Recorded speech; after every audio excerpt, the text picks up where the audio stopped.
Ok? Então eu já comentei para vocês aqui que eu tenho uma tensão de V-driver, né? Que é a tensão que eu vou aplicar no capacitor para colocar ele em condução. O que, que vai acontecer? Geralmente eu coloco a tensão máxima que é permitida. Então se vocês olharem, sempre vocês vão olhar no datasheet, vai estar lá assim, ó, Absolute Maximum Ratings, tá? Que é a tensão máxima que esse cara aqui consegue suportar. Tensão máxima e outros parâmetros máximos, tá? Se vocês olharem lá, VGS Gate to Source Voltage, então essa aqui é a tensão, as tensões máximas que eu posso aplicar no gate, tá? Então, vocês vão olhar lá que é mais e menos 20 volts, tá? Isso. Se vocês olharem assim, ó, pessoal, olha, 98, 99% dos MOSFETs são feitos para esta tensão, tá?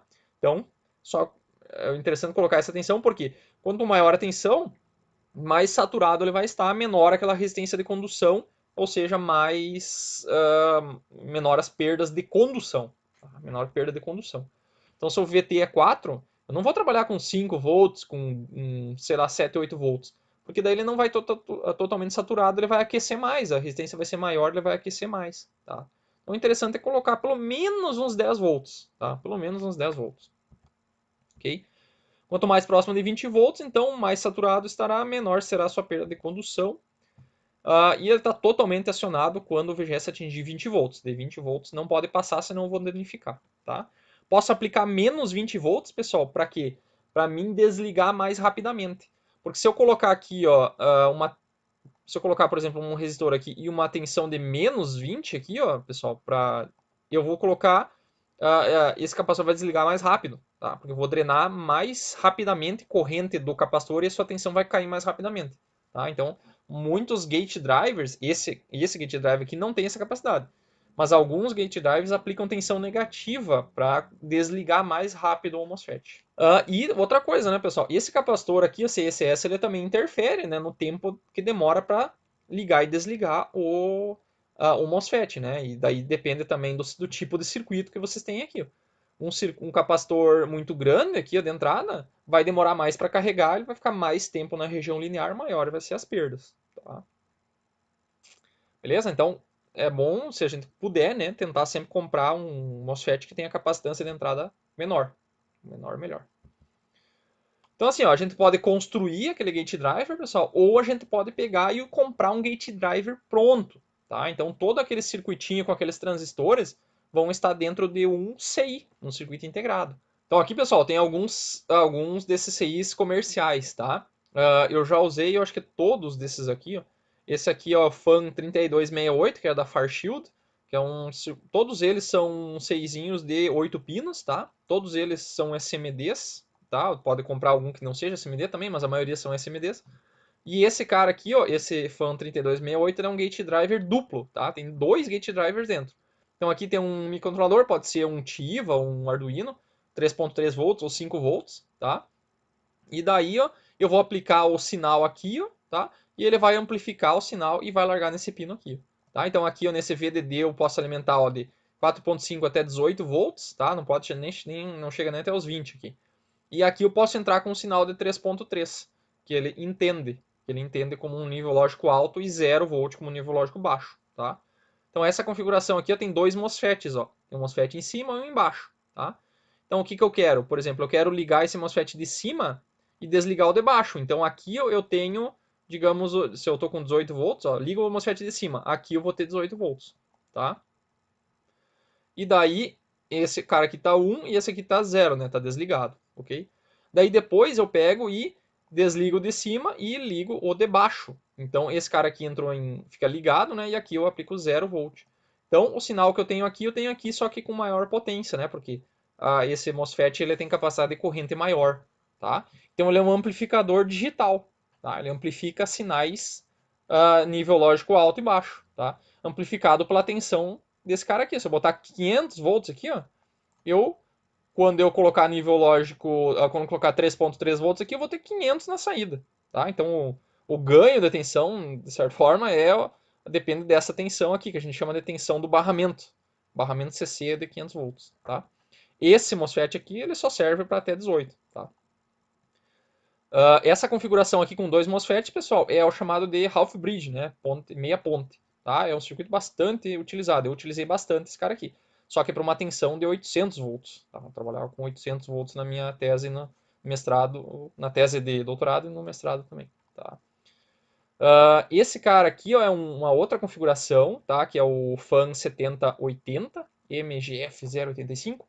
Esse aqui eu usei em outros projetos, tá? Muito bom esse CI. Ele aciona dois MOSFETs também na mesma configuração Half Bridge. Olha aqui o símbolozinho de MOSFET que a gente acabou de ver. Símbolozinho do Zener que tem embutido nele, né? Por causa que é a tensão de avalanche que ele consegue suportar, né? Aqui o resistor de gate, olha aqui, ó. Tá? Então o que acontece? Ele carrega, ou todos eles, né? Ele aplica uma tensão para carregar o capacitor e depois ele descarrega por dentro dele. Então ele fornece corrente e absorve corrente. Não precisa ter aquele resistor de pull down aqui, tá? A descarga é feita internamente. Ele queima energia do capacitor internamente ao próprio gate driver.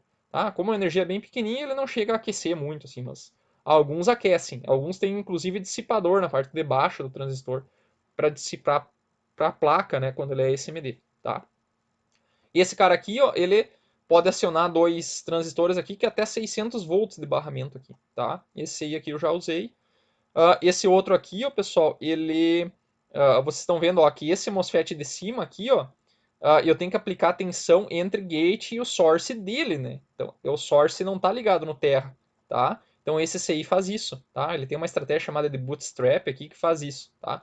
Eu não vou falar disso porque lá na disciplina de eletrônica de potência vocês vão ver como é que funciona. Esse outro aqui também, esse UC27525, né, que é esse X aqui, depende do modelo. O que eu usava era o 5, tá? Isso aqui eu usei muito, esse eu usei muito durante a minha tese, para acionar, para inverter os sinais, né? Por exemplo, aqui, ó, eu nunca posso acionar essas duas chaves ao mesmo tempo. Então a de cima ela aciona direto e a de baixo aciona de forma invertida. Tem um barrado aqui, ó, tá? Uma porta lógica NOT. Então quando eu aciono de cima, desligo de baixo, tá? E quando desligo de cima, aciono de baixo. Então ele está sempre invertido, tá? Então esse cara aqui também faz isso, tá? Todos eles fazem isso. Tem alguma configuração que tem a parte inversora e a outra que não tem a parte inversora, tá? Então os que eu mais usei na tese foi esses dois aqui, tá? E era um desses, não me lembro qual deles que era exato, mas todos eles são feitos para acionar MOSFET, tá? Esse aqui é um FET de pressão, ó, inclusive o símbolo que ele usou, tá? Beleza? Então esses aqui são alguns gate drivers comerciais. Se vocês colocarem lá numa Mouser ou uma DigiKey da vida, que são empresas que vendem semicondutores em geral, vocês vão ver que existem, sei lá, 5, 10 mil tipos diferentes de gate drives diferentes, tá? É bem comum esse tipo de circuito integrado. Então agora, pessoal, eu vou falar sobre circuitos comutados, né, utilizando modulação por largura de pulso, tá? O famoso PWM. Não sei se vocês já ouviram falar, mas é uma estratégia muito utilizada na indústria, principalmente na área da eletrônica de potência, tá? Vocês não precisam se preocupar com todos os detalhes dessa aula, porque isso aqui tudo será visto novamente lá na disciplina de eletrônica de potência, tá? Então isso aqui é só uma introdução à modulação por largura de pulso. Vocês não precisam saber todos os detalhes aqui. Então vamos lá, o que é a modulação por largura de pulso, tá? O PWM. Então a modulação, o que é modulação? Tá? A modulação é quando a gente pega dois sinais de frequências diferentes ou de naturezas diferentes e misturam eles, tá?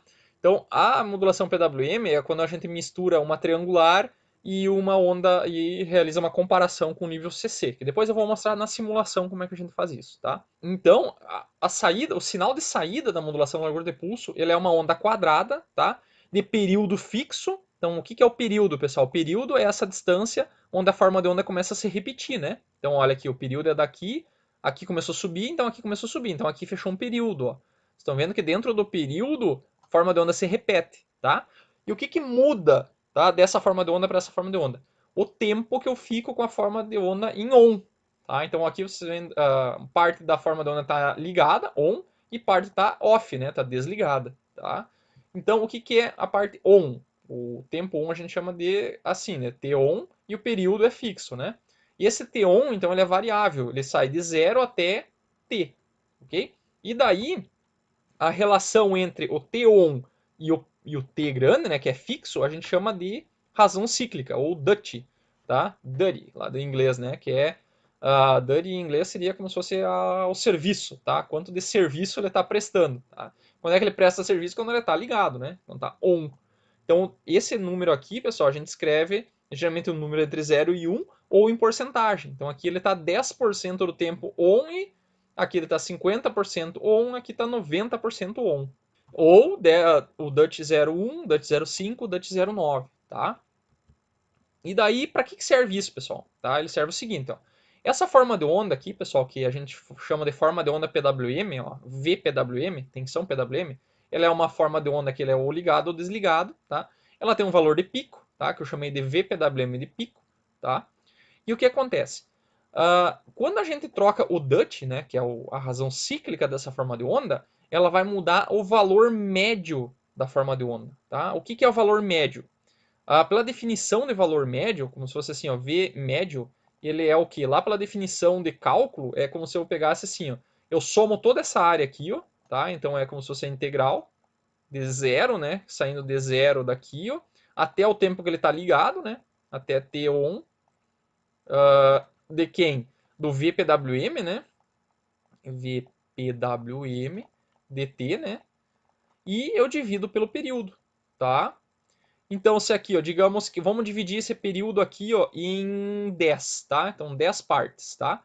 Então, você tem 10 partes, ele ficou 10%, tem uma parte só que ficou em nível lógico máximo aqui. Vamos dizer que esse nível lógico aqui, pessoal, seja de 100 volts, tá? 100 volts.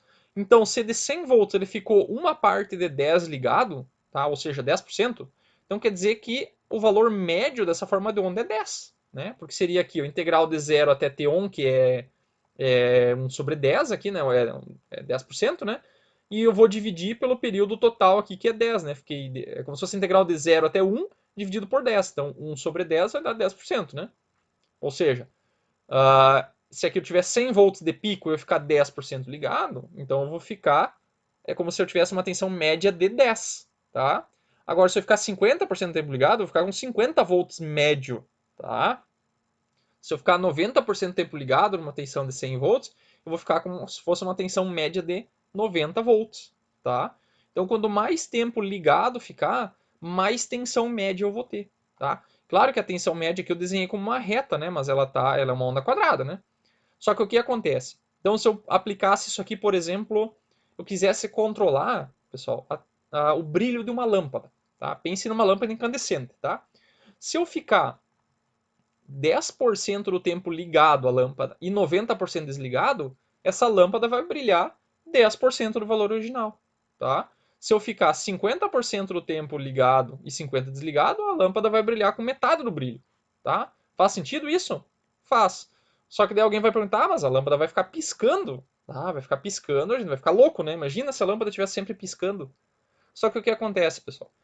A gente não usa isso em qualquer situação. A gente faz o seguinte, a gente faz a lâmpada piscar numa frequência que a gente não enxerga, tá? Que é o que está acontecendo exatamente agora. Se vocês olharem para a lâmpada da casa de vocês ou da sala de aula, se for uma lâmpada incandescente, que ninguém mais tem em casa, que essa lâmpada já foi quase praticamente abolida, ela estava ligada numa forma senoidal de 60 Hz. Então a lâmpada liga e desliga 60 vezes por segundo, tá? Ela está sempre ligando e desligando, tá? Só que a gente não enxerga, tá? Essa lâmpada LED, ela também está ligando e desligando. A lâmpada fluorescente, também, a lâmpada fluorescente é em torno de 40 kHz a frequência de acionamento. Então a lâmpada liga e desliga 40 mil vezes por segundo. Só que a gente não enxerga, tá? E daí, com isso, a gente consegue controlar a tensão média, tá? Controlando a tensão média, a gente pode controlar a potência, pode controlar várias coisas. Controlar corrente, controlar brilho de lâmpada, de velocidade de um motor, como a gente vai ver agora, tá? Então, a tensão média, como é que eu calculo? Eu pego a tensão de pico, nesse caso aqui eu dei o exemplo de 100 volts, e vezes a razão cíclica, tá? Então, 100 volts vezes 0,1 vai dar 10 volts, tá? Então, o DUT vezes o valor de pico do PWM vai dar o valor médio, tá? Controlando o valor médio, eu posso controlar corrente, potência, alguma outra variável que a gente quiser, tá? Então aqui eu fiz um exemplo, pessoal, apliquei uma tensão PWM a uma carga composta por um resistor e um indutor, tá? Então aqui nós temos uma tensão de pico, tá, de 100 volts, tá? Então aqui 100 volts de pico, e eu fiz 3 casos, uma com DUT de 0,2, uma com 0,5 e depois com 0,8, tá? Uma razão de trabalho diferente, tá? Então, o que acontece? A gente já viu lá em circuitos 1, né, que o indutor, quando a gente aplica uma tensão contínua sobre ele, então, por exemplo, se eu pegasse aqui, colocasse uma tensãozinha contínua, tá? aqui, ó, de, sei lá, 10 volts, tá? Aplicasse essa tensão contínua em cima desse circuito, o que vai acontecer? O indutor, ele tende a entrar em curto-circuito, a sua tensão tende a zero, tá? E ele deixa passar toda a corrente por ele, ok? Ele se carrega, inclusive, com essa corrente, tá? E daí o que vai acontecer? Esse cara aqui vai entrar em curto e eu vou acabar aplicando essa tensão de 10 volts em cima desse resistor de 10. Então, nesse circuito, no início eu teria sim um transitório, a corrente sairia de zero, né? Porque o indutor ele não permite que a corrente varie rapidamente, tá? Então, a corrente, ela faria isso aqui, ela sairia de zero e iria para quanto? Esse 10 volts ia ficar aplicado totalmente em cima desse 10 ohms e daria uma corrente aqui de 1 ampere, tá? Lembram disso aqui? Então, a tensão, quem vai limitar a corrente em regime permanente é o resistor, tá? Então vai ser a tensão contínua que eu tiver sobre o valor do resistor, ok? Então aqui, pessoal, eu tenho uma tensão PWM sendo aplicada a uma carga RL. Então o que vai acontecer? A tensão PWM ela é composta por duas parcelas. Uma parcela contínua, tá? Que é a tensão média, que é como se fosse esse valor CC aqui, ó, tá? Esse valor CC ele vai ser aplicado então sobre a resistência, tá? Então nessa primeira forma de onda eu tenho uma tensão de pico de 100 volts e um DUT de 0,2, ou seja, tem uma tensão média aqui, ó, de 20 volts, tá? 20 volts médio, tá? Esse 20 volts vai ser aplicado sobre o resistor de 10. Então vai dar 20 dividido por 10, vai dar 2 amperes. Ou seja, ó, o valor médio está em 2, tá? Então olha essa curva aqui, ó, se ela não está parecida com essa, ó. Ela saiu de 0, ó, e convergiu para 2, exatamente igual isso aqui, ó. Então, a tensão média foi aplicada sobre o circuito RL, tá? E essa variação, esse degrau aqui, pessoal, acabou gerando essa oscilação de corrente, ó. Quando o pulso está positivo, o meu indutor carrega. Quando eu coloquei 0, eu fechei um curto aqui, né? 0 é como se tivesse um curto aqui. Então, essa corrente do indutor está sendo queimada no resistor. Então a corrente começa a diminuir, tá? Depois eu coloco a tensão novamente e a corrente sobe, e depois desce, e assim vai. Então essa diferença aqui, ó, entre o máximo e mínimo, ela tem a ver com o valor dessa indutância. Se eu colocar uma indutância menor, ela vai carregar menos, e depois vai descer menos. Então essa oscilação vai ser menor, tá? Mas o valor que ela vai convergir não depende da indutância, depende apenas do resistor, tá? Essa oscilação a gente chama de ripple, né? O ripple de corrente, tá? Lá, quando vocês fizeram um retificador de diodo, lá vocês devem ter visto o ripple de tensão, né? Que existia em cima do retificador. Aqui é um ripple de corrente, tá? Devido à tensão PWM. Então, ó, trocando o DUT, eu troquei o valor médio de tensão. Consequentemente, eu consegui aplicar uma corrente média nessa bobina aqui, né? Nesse indutor. Quando eu coloquei um DUT de 50%, ó, 50% vezes 100 vai dar 50 volts de valor médio, tá? Esse valor médio vai ser aplicado sobre o resistor de 10, vai dar 5 amperes de média, ó. Vocês vão vir aqui a média, ó. A média desse cara é o valor intermediário aqui, ó. Ela está entre o 4 e o 6, aqui está em 5 amperes, tá? Quando eu apliquei 0,8 de DUT, eu estou colocando 80 volts, tá? 80 volts dividido por 10 vai dar 8, ó. A corrente média aqui está em 8, tá? E a oscilação está sempre em cima ali. Claro que essa oscilação ela muda um pouco com o DUT, tá? Ela fica com uma característica diferente. Só que isso aqui não dá tempo de falar agora. Isso aqui lá em eletrônica de potência vocês vão ver de novo, tá? Então, assim, ó, o que importa para nós é que o valor da corrente média, pessoal, tá? Ele depende da tensão média. E a tensão média depende do DUT, tá? Então, trocando o DUT, eu controlo a tensão e a corrente, tá? Essa que é a moral. Então, é muito fácil da gente pegar e usar essa modulação PWM para controlar a corrente numa bobina, por exemplo, tá? E essa bobina poderia ser o quê? Poderia ser a bobina de um motor, tá? Então a gente pode controlar a corrente de um motor, porque uma bobina de um motor é basicamente uma indutância e uma resistência em série. Então é isso que nós vamos fazer agora. Vamos fazer um exemplo onde a gente vai aplicar essa tensão PWM em cima de um motor. Tá? E como é que a gente faz para gerar a tensão PWM? Ligando e desligando um MOSFET. Tá? Então tá tudo conectado, né, pessoal? Então nós vamos usar o MOSFET para gerar a tensão PWM, para gerar essa tensão aqui, para aplicar nas bobinas do motor e controlar ele. Controlar a corrente, controlar a torque, controlar a velocidade no motor. Tá? Então vamos ver isso agora. Tá? O motor que a gente vai usar é um motor CC. Tá? Então o motor CC, por que motor CC? Porque o motor CC é o motor mais fácil que tem de controlar. tá? É muito fácil controlar. Com um MOSFET a gente já consegue controlar a velocidade, torque, corrente desse motor. Então o motor CC, pessoal, vocês devem, talvez vocês tenham brincado na infância de vocês lá, vocês têm esse tipo de motor aqui, que eu lembro que eu brincava muito com esse tipo de motor aqui, tirava dos brinquedos lá, desmontava e acionava eles, pegava dois motores aqui, ó, conectava um outro aqui na outra ponta e acionava isso aqui com uma pilha, tá? Acionava com uma pilha aqui, ó, e daí motorizava esse motorzinho aqui e esse eixo girava o outro e aqui eu ligava uma lâmpada, tá? E daí esse motorzinho aqui virava um gerador. Nossa, eu me achava um gênio fazendo isso, tá? Então isso aí foi uma das coisas que me estimulou a seguir na carreira da elétrica e eletrônica, tá? Então isso aqui eu brincava desde pequeno, tá? Esses motorzinhos aqui são usados em brinquedos, assim, não tem uma utilização muito maior que isso. Só que na indústria, o motor CC ele foi largamente utilizado, assim, em alguns casos ainda é utilizado. Esse aqui é um motor CC industrial, tá? Mas ele tem muito problema de vida útil, né? Por causa das escovas aqui que acabam se deteriorando e tem que ficar fazendo troca muito rápida, né? Esse aqui é motor de partida de carro, por exemplo, é motor CC ainda. Então ele é bem. Ainda é utilizado, tá? Existem várias utilizações para ele. E o que é um motor CC, pessoal? O motor CC ele é composto por uma armadura, tá? Que é, desculpa, por um estator, né? Estator vem de estático, né? A parte que não gira. Toda a parte que não gira é chamada estator.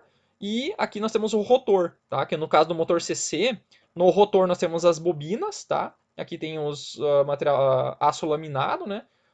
Aqui temos as bobinas, né, que são ligadas a esses anéis aqui, que a gente chama de.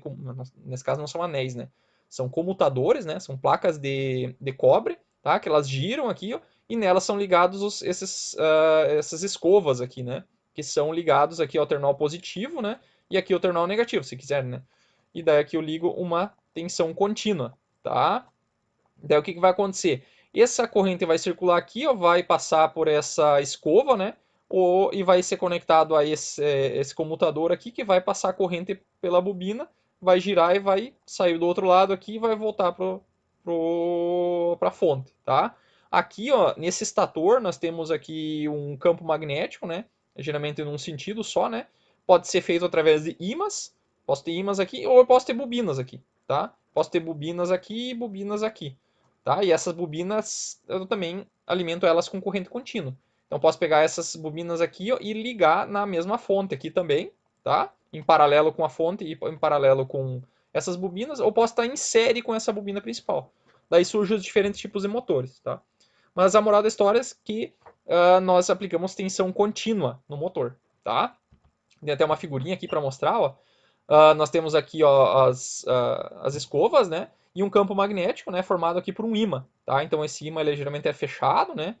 Um ímãzinho fechado aqui não está sendo mostrado, né? Mas o campo magnético ele sai do norte, né? E volta por aqui, né? E daí tem esse campo magnético e aqui temos o polo positivo. Então aqui nós temos corrente elétrica entrando nessa escova aqui, né? Que vai passar pela bobina. E aqui dentro o que vai acontecer? Nós temos elétrons se movimentando dentro dessa bobina, dentro de um campo magnético, ele vai gerar uma força, né? Essa força aponta sempre no sentido de fazer esse cara girar para um lado. Quando ele chega na parte bem de baixo, a força tende a se anular, só que daí com o movimento dele, ele troca a posição aqui, ó, através das escovas e o torque segue no mesmo sentido, né? A força segue no mesmo sentido, por isso que ele gira, tá? Então, assim, ó, isso aqui é como ele funciona. Toda a máquina elétrica ou dispositivo que a gente quer controlar, a gente geralmente pega e faz um modelo elétrico, tá, desse motor, ou de qualquer máquina. Pode ser uma máquina de tensão alternada, também existe o seu modelo elétrico equivalente, tá? Esse aqui é o modelo equivalente no motor CC. Ele tem aqui, ó, a resistência da bobina, tá? RA de armadura, né, que é a da bobina que está girando, né? A indutância da bobina. Quando ele está funcionando aqui no meio, surge uma força, uma tensão gerada interna que se opõe à passagem de corrente, né? Então aqui é como se fosse uma fonte de tensão que é proporcional à velocidade que o motor está girando. Então, quanto mais rápido ele gira, mais tensão interna ele produz, tá? Por isso que ele pode ser usado como gerador também, tá? Nesse eixo aqui, pessoal, está conectado uma carga, tá? Que pode ser uma polia, pode ser sei lá, algum equipamento que produza um torque contrário aí para tentar frear esse motor, né? Pode ser atrito, pode ser todas as coisas entram aqui nessa carga. Então essa parte aqui está girando, tá? E daí, esse campo aqui, pessoal, que aparece na figura, é produzido, é modelado através de um outro circuito, né? Porque isso aqui pode ser uma bobina, né? Então, se isso aqui for uma bobina, ele vai ter uma indutância, uma resistência, que eu tenho que aplicar uma tensão para gerar esse campo magnético. Tá? Eu posso ligar em paralelo aqui, que nem eu já tinha comentado, né? Ligar em paralelo com a entrada. Tá? É uma forma de fazer isso, ok? Mas assim, ó, moral da história, assim, que o torque do motor CC, né, a força que ele produz, ela é proporcional à corrente da armadura, a corrente do motor. E a corrente é proporcional à tensão, tá? Viram onde é que eu estou querendo chegar? Então, logo, controlando a tensão, né, que quando eu falo tensão, pessoal, é tensão média, tá? Tensão média. Então, controlando a tensão média, a gente pode controlar o torque e também a velocidade do motor CC, tá? Olha que beleza.